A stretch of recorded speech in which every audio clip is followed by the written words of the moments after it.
CM हमारे हरियाणा के CM से हमें सम्मानित किया गया।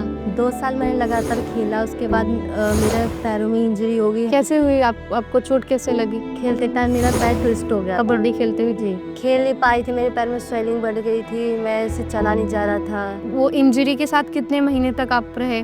मैक्सिमम मैं 6 महीना रही। प्रैक्टिस चल रही थी? प्रैक्टिस चल रही थी बट वो एकदम रुक गया था। मैं एक कबड्डी प्लेयर हूँ, मैंने हरियाणा की तरफ से स्टेट नेशनल दोनों खेल रखा है। और कितने मेडल्स रहे आपके स्टेट में और आपका नेशनल लेवल पे कैसा रहा? मैं नेशनल 2 बार खेला है, स्टेट मैंने 4 बार खेल चुका है। मैं अंडर 18 में खेलती हूँ। हमारा समिता वेलफेयर फाउंडेशन, जिससे मैं अभी भी जुड़ी हुई हूँ, पूरा सपोर्ट कर रहे हैं हमारे स्पोर्ट्स को लेकर। डॉक्टर मनु बोरा के से मेरी अपॉइंटमेंट मिली, उनसे मेरी बातचीत चली, मेरा उन्होंने चेकअप किया, तो उन्होंने बोला कि ACL की प्रॉब्लम, ऑपरेशन करना पड़ेगा। मेरा वो फर्स्ट एक्सपीरियंस था जो कि मेरे हिसाब से बहुत बुरा था।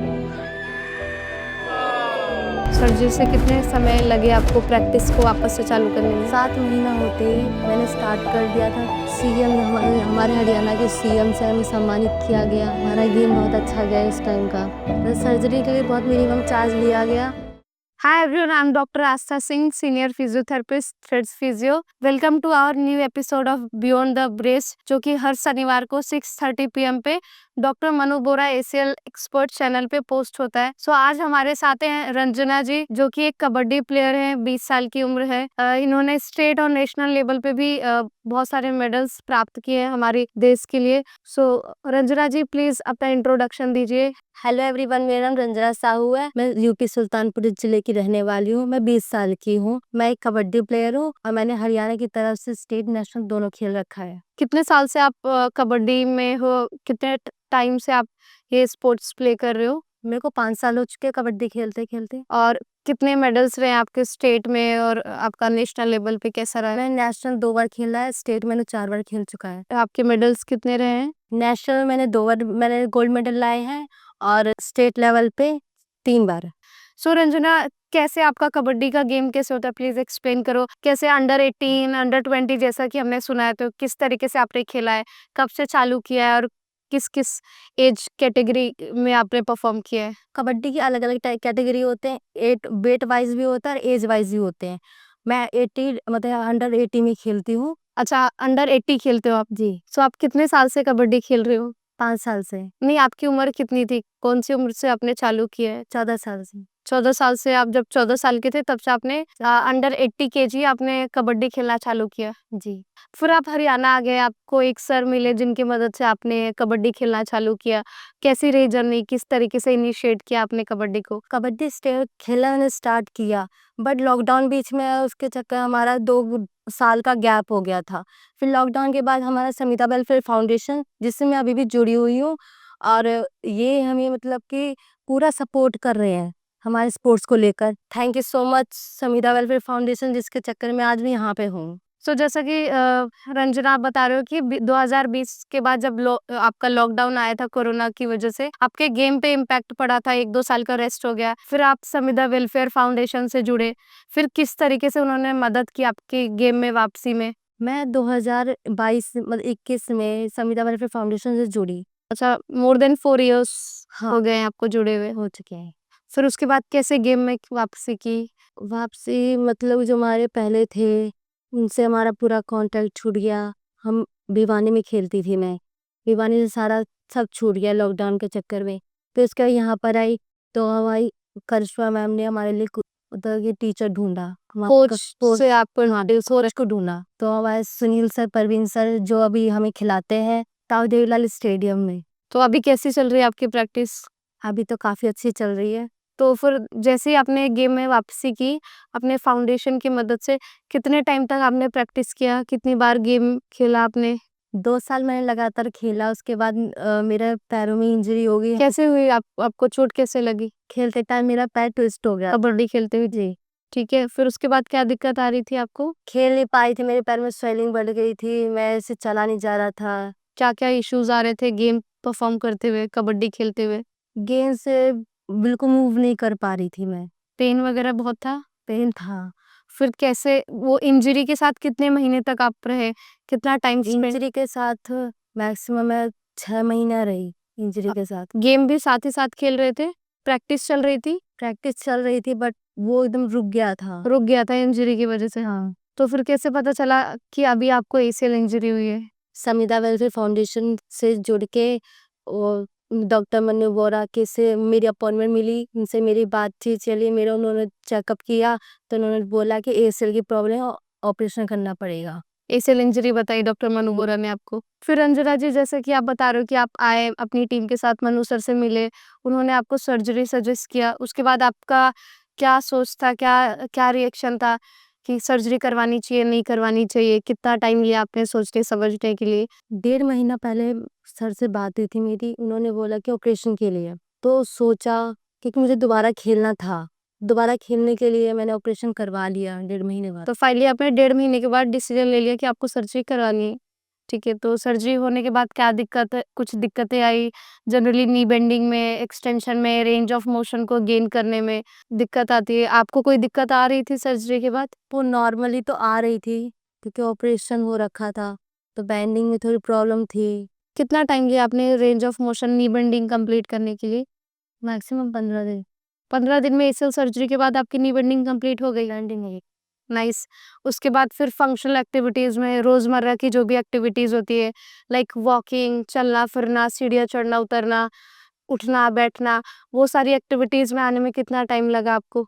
2 महीने में मैंने मतलब कि नॉर्मल थोड़ा-थोड़ा वॉक करना स्टार्ट कर दिया था, मतलब वॉक करना, थोड़ी जॉगिंग ये सब स्टार्ट हो गई थी मेरी। तो 2 महीने में जॉगिंग, फंक्शनल एक्टिविटीज़ में वापस आना, सीढ़ियाँ चढ़ना-उतरना, सभी आपका कंफर्टेबल हो गया था। हाँ जी। सो रिहैब कैसा चल रहा था? आप कितने बार हफ्ते में विज़िट कर रहे थे रिहैब के लिए? हफ्ते में 3 बार। हफ्ते में 3 बार आप रिहैब के लिए आते थे अल्टरनेट डेज़ पे? जी। क्योंकि आप एक एथलीट हो तो इस वज़ह से आपको सजेस्ट किया गया था कि आप मल्टीपल टाइम्स वीक में आओ। हाँ जी। सो इस वज़ह से ही आपकी रिकवरी अच्छी आई, आपकी 15 दिन में नी बेंडिंग आ गई, जॉगिंग टाइम पे आ गया। जी। फिर कैसा एक्सपीरियंस रहा थ्रू आउट द रिहैब? कितने महीने तक टोटल आपने रिहैब लिया? मैक्सिमम 3 महीना, 3 से 4 महीने। 3 से 4 महीने तक आप आए लगातार। सो जैसे कि आप बता रहे हो अल्टरनेट डेज़ आप आ रहे थे, तो रिहैब में क्या-क्या चीज़ें कर रहे थे? क्या-क्या एक्सरसाइज़ेज़ चल रही थी आपकी? कई एक्सरसाइज चल रही थी मेरी, डंबल को लेके एक्सरसाइज चल रही थी और ट्रेडमिल, ऐसे कई एक्सरसाइजेज जो मेरे साथ चल रही थी, सारी एक्सरसाइजेज। और आपकी जिम में वापसी कितने टाइम में हो गई? ट्रेडमिल पे भागना, लेग एक्सटेंशन करना, लेग कर्ल करना, लेग प्रेस करना, ये सारी एक्सरसाइजेस आप स्ट्रेंथ ट्रेनिंग आपने कितने टाइम में चालू किया सर्जरी के? सर्जरी के यहाँ से आने के बाद मैंने स्टार्ट कर दिया था, तो 2 महीना उसमें लगा, तो अभी मैं परफेक्टली खेलने लग गई हूँ। और कितना टाइम में आपने अपनी प्रैक्टिस चालू की कबड्डी की? सर्जरी से कितने समय लगे आपको प्रैक्टिस को वापस से चालू करने में? 7 महीना होते ही मैंने स्टार्ट कर दिया था, थोड़ी नॉर्मल एक्सरसाइजेज स्टार्ट की थी, रनिंग स्टार्ट कर दिया था ग्राउंड में, फिर उसके बाद अब खेल रही हूँ। 7 महीने में आपने कबड्डी का प्रैक्टिस भी चालू कर दिया था? जी। कबड्डी प्रैक्टिस में कोई दिक्कत आ रही थी? क्योंकि एक 7 महीने का रेस्ट हो गया था आपकी प्रैक्टिस से। चल रही थी दिक्कतें थोड़ी बहुत।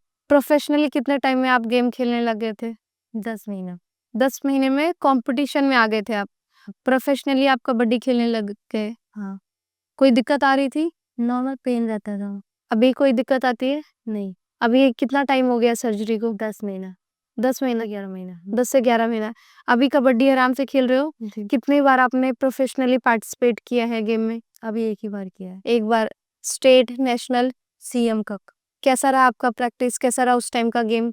अच्छा था, जो कि अच्छे से फाइट कर पाए, अच्छे से थे गेम खेल पाए? सीएम जो हमारे थे हरियाणा के, उनसे हमें सम्मानित किया गया। हमारा गेम बहुत अच्छा गया इस टाइम का।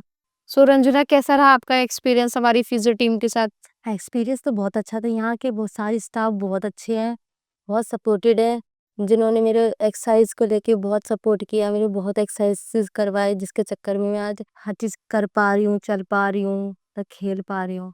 आपके जो भी रिहैब और एक्सरसाइज करते हुए डाउट होते थे या कुछ कुछ भी दिक्कत आती थी, तो क्या वो सही टाइम पे इसका सॉल्यूशन मिलता था? जी, सही टाइम पे सॉल्यूशन देते थे मेरे को। सही गाइडेंस मिल रही थी हमारी टीम से? हाँ, सारी सही। रिटर्न टू स्पोर्ट्स जाने में मदद किया कि कैसे गेम खेलना है, किस तरीके से वापसी करना है? हाँ, उन्होंने बोला कि अभी धीरे-धीरे स्टार्ट करना है, एकदम कुछ स्टार्ट नहीं करना कि अभी तुरंत सर्जरी। पहले आपने सेल्फ प्रैक्टिस की होगी, फिर धीरे-धीरे आप टीम में प्रैक्टिस किया होगा, ग्राउंड में प्रैक्टिस किया होगा। पहले मतलब कि धीरे-धीरे मैंने एक्सरसाइज स्टार्ट की थी, उसके बाद फिर मैंने ग्राउंड में खेलना स्टार्ट किया। पूरी टीम के साथ खेलना स्टार्ट किया मैंने। और अभी 10 महीने में यू आर परफेक्टली फाइन जी और आराम से आप अपना स्टेट को रिप्रेजेंट कर रहे हो। जी खेल आप जैसा कि बता रहे हो कि आपको आपके स्टेट के सीएम से भी आपको मेडल मिल गया है, सम्मानित किए गए हो।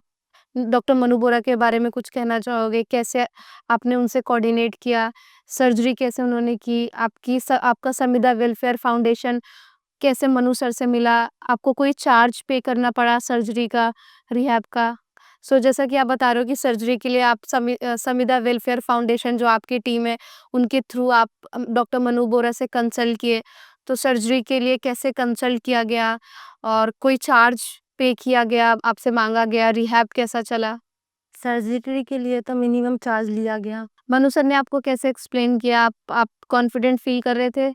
सर्जरी के बारे में एक्सप्लेन किया, कैसा ACL बना आपका? खुश हो आप? मैं डॉक्टर मन्नू बोरा को थैंक यू बोलना चाहती हूँ, उनकी पूरी टीम को, जो मेरे रिकवरी को लेके इतना मेरे को हेल्प किया, इतना सपोर्ट किया। और ऐसे अगर आपको भी कोई प्रॉब्लम है, आप मन्नू बोरा से मिलिए और हमारे समिता वेलफेयर फाउंडेशन से जुड़िए। ये थी आज हमारे साथ रंजना जी, जो कि एक कबड्डी प्लेयर है स्टेट एंड नेशनल लेवल। ऐसे और भी आपको पॉडकास्ट देखने हैं, एक एथलीट की क्या-क्या रिकवरी, इंजरी और सर्जरी के बाद क्या-क्या परेशानियाँ रहती है, क्या-क्या उतार-चढ़ाव रहते हैं। जनरली हमें लगता है कि प्रॉब्लम का सॉल्यूशन विदिन अ मिनट या विदिन अ कंसल्टेशन हो जाता है, ऐसा नहीं है। बहुत सारी इंजरी और सर्जरी के बाद बहुत सारे सर्कमस्टेंसेस रहते हैं। आपको अलग-अलग चीज़ों से निकलना पड़ता है। पहले रेंज ऑफ मोशन कंप्लीट करना है, स्ट्रेंथनिंग कंप्लीट करना है, फिर एक साइकोलॉजी रहता है, एक डर रहता है कि रिटर्न टू स्पोर्ट्स जा भी पाएँगे या नहीं जा पाएँगे। तो ये आपके सामने एक लाइव एग्जांपल था। विदिन 10 मंथ ये कबड्डी प्लेयर है और 10 महीनों में इन्होंने अपनी कबड्डी में वापसी किया है। इनके स्टेट के सीएम से भी ये सम्मानित किए गए हैं, मेडल से सम्मानित किए गए हैं। अगर और भी एथलीट की आपको रिकवरी और पॉडकास्ट और उनकी रिकवरी से रिलेटेड और भी वीडियोज़ देखनी है, तो हर शनिवार को 6:30 पीएम पे डॉक्टर मनु बोरा ACL एक्सपर्ट चैनल पे, जो कि हम पॉडकास्ट बियॉन्ड द ब्रेस हमारी सीरीज़ का नाम है, इस पे बने रहिए और देखते रहिए, सब्सक्राइब कीजिए, शेयर कीजिए, लाइक कीजिए। धन्यवाद।